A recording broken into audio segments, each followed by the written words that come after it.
Tengan buena mañana, un gusto en saludarles, bienvenidos a un nuevo video de Anatomía Fácil por Juan José Sánchez y hoy les traigo un video muy interesante acerca de los diámetros de la pelvis, la famosa pelvimetría ósea, tan importante este tema tanto en anatomía como en ginecología. Antes de comenzar el video los exhorto a que se suscriban a mi canal.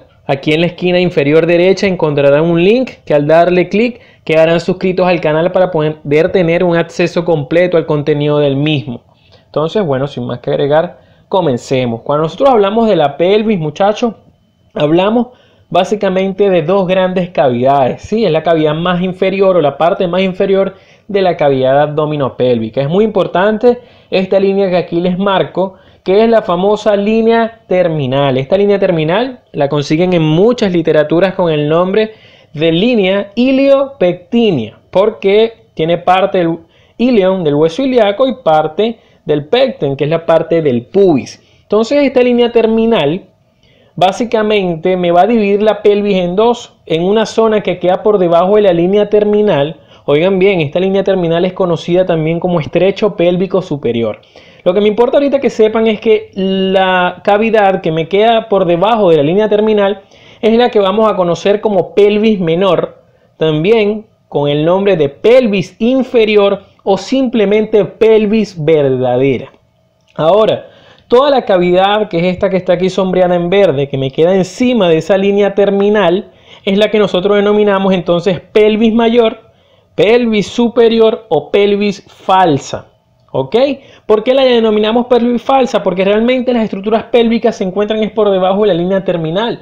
Por encima de ella hay estructuras abdominales. Entonces por eso es que esto, a pesar de que es el hueso de la pelvis, es denominada pelvis falsa. Ahora, para que entiendan, la pelvis mayor es toda la cavidad que está encima de la línea terminal, incluyendo el espacio que está encima de, si pudiésemos plazar una línea aquí oblicua, o sea, como piso, todo lo que esté encima de ese piso. Por eso se lo sombreo en verde por encima de lo que es la pelvis menor. Una vez entendiendo esto, la pelvis que vamos a tocar hoy es la pelvis menor. La pelvis mayor no me importa mucho para efectos ginecológicos, sino lo que pase desde esta línea terminal hacia abajo. Entonces, la línea terminal, que ya les expliqué que también se denomina línea iliopectina, iliopectinia, comienza a nivel del promontorio del hueso sacro, que es esta prominencia que tiene la primera vértebra sacra. Luego se dirige hacia afuera, tocando lo que son los alerones o las alas del sacro. Luego cruza la articulación sacroiliaca y se pone a través de esta línea que ustedes ven aquí, que es la famosa línea innominada. No la confunden con la línea terminal. La línea terminal es todo. La línea innominada nada más es esta zona. Esa línea innominada también recibe el nombre de línea arqueada o línea arcuata. Una vez que pasa por aquí la línea terminal, por la línea innominada, ella pasa a través de esta espina que ustedes ven aquí, esta crestica. Esa crestica muy bien delimitada, digamos bastante filosa, es la famosa cresta pectínea. Y luego después la cresta pectínea, toda esta cresta que ustedes ven aquí, que es la cresta del pubis. De manera que esto me va a formar la línea terminal junto con la línea terminal del otro lado, formándome lo que es la abertura pélvica superior que ya vamos a ver. ¿Cuáles son las aberturas pélvicas? Básicamente son dos. Una superior, que ya saben que es lo mismo que unir las dos líneas terminales. Ahí es donde me comienza la pelvis menor. Luego vamos a tener un estrecho pélvico inferior. Ese estrecho pélvico inferior es la parte final de la pelvis. Por aquí comienza a entrar la cabeza del bebé. Cuando él va a nacer pasa por esta cavidad y luego sale, a juro, por el estrecho pélvico inferior buscando ya la vagina.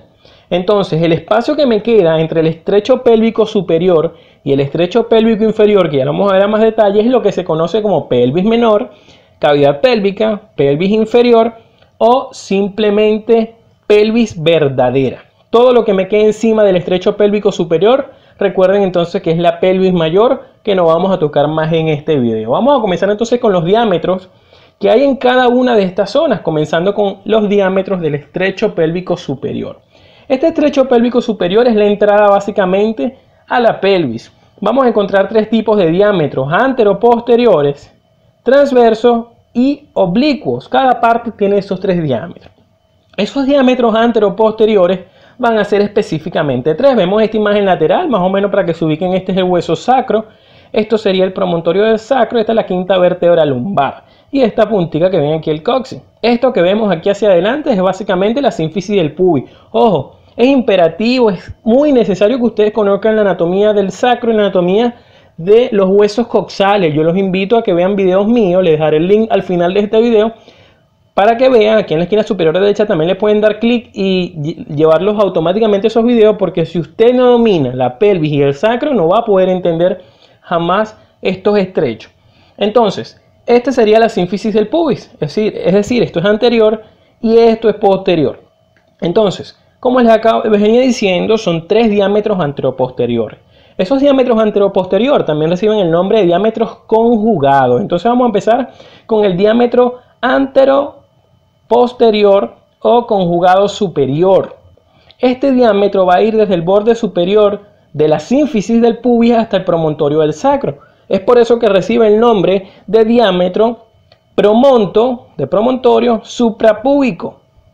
¿Ok? Es el primero de los tres, diámetro promonto suprapúbico. Luego vamos a tener uno que va desde la parte posterior de la sínfisis del pubis hasta también el promontorio del sacro. Entonces, ¿cómo creen que se llame? Muy bien, diámetro promonto retropúbico. Es el diámetro más crítico. ¿Por qué? Porque es el que mide menos. Es el lugar donde la cabeza del niño, en teoría, se pudiese quedar atascada. Es más corto de aquí hasta aquí que desde el borde superior hasta aquí. Ese es el famoso diámetro obstétrico conjugado o promonto retropúbico. Por eso lo llaman obstétrico, porque es el que, digamos, tiene mayor importancia dentro del mundo de la obstetricia. Y por último, el diámetro diagonal conjugado, que va desde el borde inferior de la sínfisis del pubis hasta lo que es el promontorio del sacro. Por eso este recibe el nombre de diámetro promonto subpúbico. Entonces este sería promonto suprapúbico, promonto retropúbico y promonto subpúbico. Este diámetro promonto subpúbico es el único de los tres anteroposteriores que yo puedo palpar por vía vaginal. Al yo meter los dedos para hacer el tacto vaginal, siempre se busca tocar el promontorio del sacro. Si tú haces un tacto vaginal y tocas el promontorio del sacro, esa mujer no pare, porque quiere decir que este diámetro es muy corto, como para que tú lo puedas tocar y la cabeza del bebé no va a pasar por ahí. Esa mujer es candidata a tener un parto por vía cesárea. Ahora, si tú haces un tacto vaginal y tú no tocas el promontorio del sacro, uno dice que generalmente esa mujer tiene una pelvis adecuada para el parto. ¿Ven lo importante de conocer estos diámetros pélvicos? Ya te permite inferir cómo va a ser ese parto de esa mujer.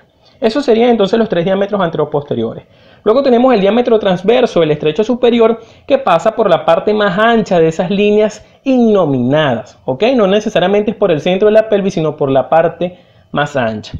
Y por último, el diámetro oblicuo, que va desde la parte media de la articulación sacroiliaca, oigan bien, parte media de la articulación sacroiliaca de un lado, hasta la eminencia, que es esta elevación que ven aquí, eminencia ileopectínea, también llamada eminencia ileopúbica. Eso sería el diámetro oblicuo, de manera que estos son los tres diámetros que encontramos básicamente en el estrecho pélvico superior. Vámonos ahora a la cavidad pélvica y los diámetros que en ella encontramos. Básicamente, recuerden que la cavidad pélvica es todo aquello que está entre el estrecho superior y el estrecho inferior, es decir, es toda esta cavidad que ustedes ven aquí. Entonces el diámetro anteroposterior es aquel que va desde el borde posterior de la sínfisis pubiana hasta lo que es la parte media del sacro, entiéndase la vértebra S3. Ustedes ven este es S1, sacro 2, S3, S4 y S5, y esto aquí es coxis. Entonces este diámetro, que es el anteroposterior de la cavidad pélvica, es uno solo, se le llama también misacro significa como la mitad del sacro, retropúbico, diámetro misacro retropúbico.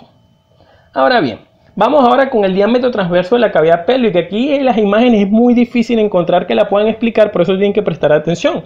Este diámetro transverso de la cavidad pélvica va de la parte más ancha de la cavidad pélvica, que básicamente es a nivel del cuerpo del isquion, es decir, una zona muy por encima de lo que es la espina isquiática. Entonces va desde el cuerpo del isquion de un lado al cuerpo del isquion del otro lado, más o menos para que entiendan esta imagen. Es como que yo pegara la imagen contraria a esta. Y por último, el diámetro oblicuo de la cavidad pélvica. Oigan bien, este diámetro oblicuo va a ir desde el borde inferior de la articulación sacroiliaca. ¿Se acuerdan que cuando hablábamos de estrecho superior yo les dije la parte media de la articulación sacroiliaca? Aquí es desde el borde inferior de la articulación sacroiliaca hasta el centro de la membrana obturatriz del otro lado. Es decir, como el diámetro es oblicuo, va desde esta articulación sacroiliaca, que es la derecha, hasta la membrana obturatriz del lado izquierdo. ¿Ok? Igualmente, este vendría desde la membrana obturatriz del lado derecho a la articulación sacroiliaca del lado izquierdo. Ese sería el diámetro oblicuo de la propia cavidad pélvica. Vamos a pasar ahora al estrecho pélvico inferior. También la llaman abertura pélvica inferior. Esa abertura pélvica inferior va desde todo el borde inferior de la sínfisis del pubis, pasando por las ramas isquiopúbicas, pasando la tuberosidad isquiática o ciática. Vean que son muchos nombres que tal vez no están familiarizados si ustedes no conocen el hueso pelvis, el hueso coxal. Tienen que, a juro, conocer el hueso coxal para que entiendan. Y una vez entonces que llega la tuberosidad isquiática o tuberosidad ciática también llamada, va bruscamente hasta lo que es el vértice, la punta del coxis. Este sería entonces el estrecho pélvico inferior. Vamos a ver los diámetros de este estrecho. El diámetro anteroposterior va a ir desde el borde inferior de la sínfisis pubiana hasta lo que es el vértice del coxis. Por eso lo llamamos diámetro subpúbico subcoxígeo. Luego tenemos el diámetro transverso, que también lo llamamos diámetro bituberoso, porque va entre las tuberosidades isquiáticas, también llamadas tuberosidades ciáticas. Y por último, el diámetro oblicuo va a ir desde el lugar donde se une la rama descendente del pubis con la ascendente del isquion, que es la rama isquiopúbica, hasta el centro donde se cruzan los ligamentos sacrotuberosos y sacroespinosos. Yo se los voy a explicar mejor en otra imagen. El diámetro oblicuo del estrecho pélvico inferior iría desde el lugar donde se unen la descendente del pubis con la ascendente del isquion, todo esto se conoce como rama isquiopúbica, hasta, de un lado obviamente, hasta la contralateral del otro lado, el lugar punto medio donde se unen el ligamento sacroespinoso con el ligamento sacrotuberoso. Ese sería el diámetro oblicuo del estrecho pélvico inferior.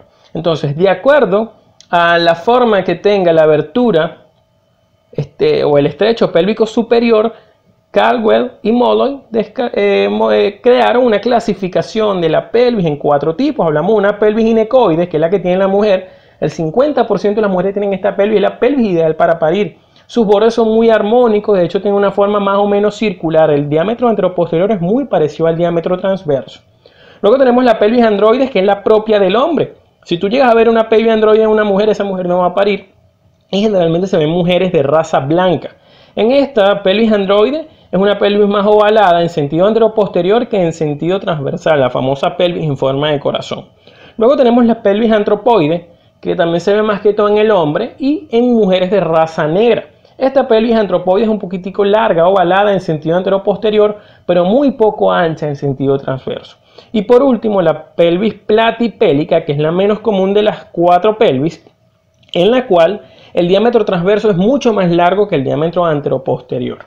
¿Okay? Por eso es una pelvis que no es candidata tampoco para que la mujer pueda parir. Por último, disculpen, vamos a hablar entonces de las diferencias sexuales entre lo que es la pelvis femenina y la pelvis masculina. Tienen bastantes diferencias. En la pelvis femenina vean que el hueso es mucho más delgado, no es un hueso tan grotesco como la pelvis masculina. Siempre recuerden que la pelvis femenina está hecha para parir, de manera que el espacio, la distancia entre las espinas ciáticas o espinas isquiáticas es mayor, por eso es que le puse ahí que la mayor distancia bisiática. Igualmente, la distancia entre las tuberosidades isquiáticas es mayor, porque por ahí tiene que pasar la cabeza del bebé. Igualmente, el grosor de las espinas ciáticas es menor, no tiene que ser tan grueso para darle mayor paso a la cavidad. Y el hueso sacro está más hacia atrás, de manera que le da más paso a la cabeza del bebé. Todo lo contrario es la pelvis masculina. Vean que las espinas ciáticas son mucho más gruesos. Vean que el hueso en sí es más grotesco, las tuberosidades isquiáticas son más gruesas y están de paso más cerca, hay menor distancia bisiática y bisquiática. Ahora vean también la sínfisis del pubis, como es mucho más pequeña, menos grotesca en la mujer, y una sínfisis del pubis más elíptica y más larga en el hombre. Ahora, una diferencia bastante importante es en el ángulo subpúbico. Vean cómo es el ángulo subpúbico en la mujer y vean cómo es el ángulo subpúbico en el hombre. Vean lo mejor aquí. En la pelvis femenina el ángulo subpúbico es casi de 90 grados, es un ángulo más o menos recto. De hecho, se puede medir entre el pulgar y el dedo índice. Mientras que la pelvis masculina, el ángulo subpúbico es mucho más agudo, es más cerrado, es decir, es 90 grados, de 60 grados, perdón. De hecho, se puede medir entre el dedo medio y el dedo índice. Entonces, amigos, no olvides suscribirte al video, al canal, darle like al video y compartirlo. Aquí dejaré el link para que veas el video de pelvis, para que veas el video de sacro y puedas entender mucho mejor este video. También no olvides seguirme en Instagram en @JuanPisoSánchez1315. Muchísimas gracias por ver el video.